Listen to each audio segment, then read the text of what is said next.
The waters rose, covering the face of the whole earth. Darkness and chaos surrounded everything. But in the midst of the storm, one vessel stood firm. God shut Noah inside the ark, and while the world was judged, those inside were kept safe. Waves crashed and winds howled, yet the ark did not move. High above, through the clouds, a ray of light broke through, a sign that God's eyes were watching, and His protection never fails. He preserves what is His. From the outside, it looked like destruction, but inside, there was peace. There was life. Noah and his family and every living creature rested secure. God had made a way of escape before the rain even began.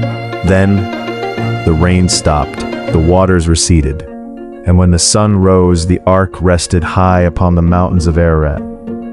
A dove returned, carrying an olive leaf, proof that life had returned and God's judgment was complete. The doors opened. Step by step, Noah and his household walked out. The lions, the sheep, the birds, every creature came forth in pairs.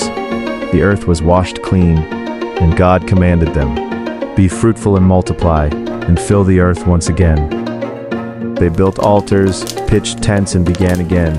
The land was fertile, the waters were calm, and the air was fresh. The old world was gone, a new beginning had arrived, founded on God's mercy. Noah built an altar and worshipped the Lord, and there, stretched across the entire sky, appeared the sign of the covenant, the rainbow, a beautiful bridge between heaven and earth. God spoke, "Never again will all life be cut off by the waters of a flood. This is the sign of my promise for all generations."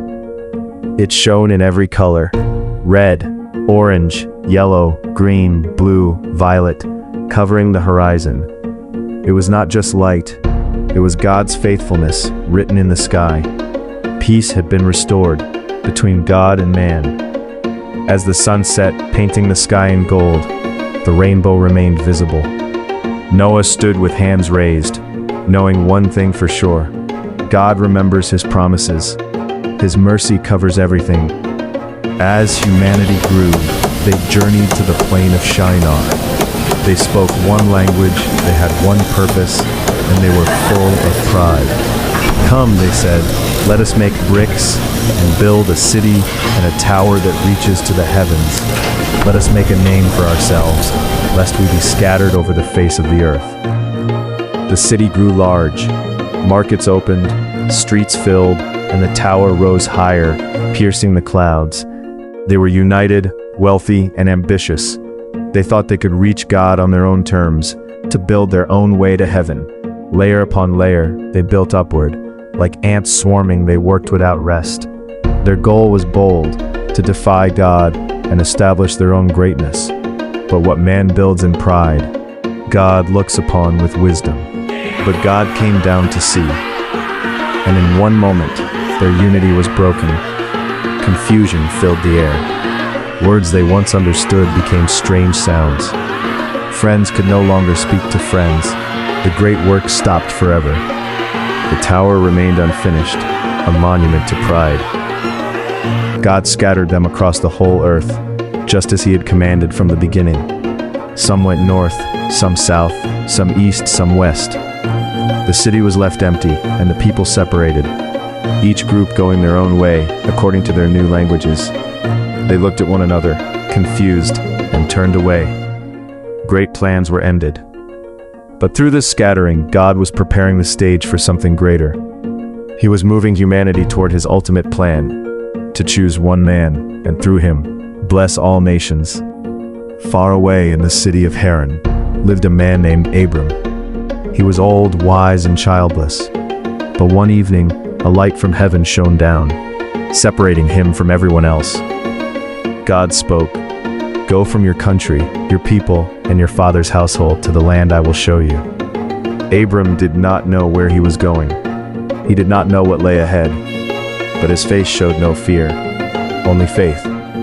He heard the voice of God, and that was enough. He believed that the one who calls is also the one who provides.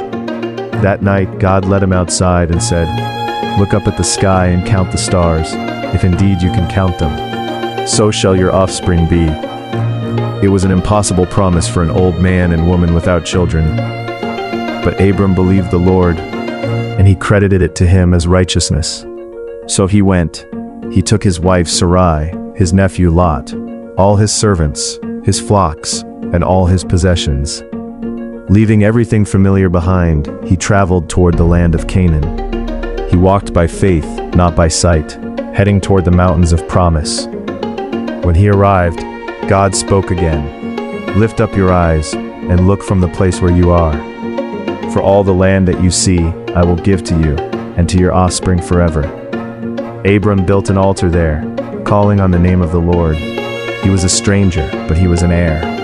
From the safety of the ark, to the judgment of Babel, to the faith of Abraham, God's story moves forward.